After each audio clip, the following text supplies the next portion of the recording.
Ons bevind onsself elke dag op 'n ander plek in hierdie wêreld en in hierdie lewe. Partykeer voel dit of ons onderste bo hang en ander kere weer asof ons stadig vorentoe beweeg. Partykeer voel dit asof ons nie genoeg kan skree nie en ander kere asof ons net weer rustig op dieselfde plek is. Partykeer is dit 'n vinnige spoed, ander keer is dit 'n stadige spoed. Partykeer is dit 'n vorentoe beweeg en ander kere 'n agteruit beweeg. Ons lewe is voorwaar 'n rollercoaster. En daar in Psalm 27 lees ons juis van hierdie lewe wat 'n rollercoaster is, met 'n klomp uitdagings wat gebeur, maar die heeltyd word daar teruggekyk na hierdie onderste gedeelte, wat hierdie vangnet is wat daar bly. Maak nie saak waar jy in hierdie lewe is, of dit daar op is en of dit af is, of dit vinnig is en of dit stadig is.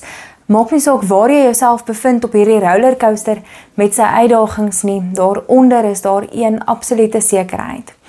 Psalm 27 getuig derentyd van Jesus Christus wat ons redder is, die een wat ons skuilplek is, die een wat altyd vir ons vesting gee en wat altyd daar is met moed, daardie vangnet wat ons altyd vang. Mag jy, daar waar jy jou ook al bevind op hierdie lewensreis, op hierdie rollercoaster, weet dat daar twee sekerhede is. Die begin van elke dag en die begin van jou lewe is saam met Jesus Christus, die redder en verlosser, en ook dat Jesus altyd daar is as vangnet om jou te vang, daar waar jy ook al is en wanneer jy mag val.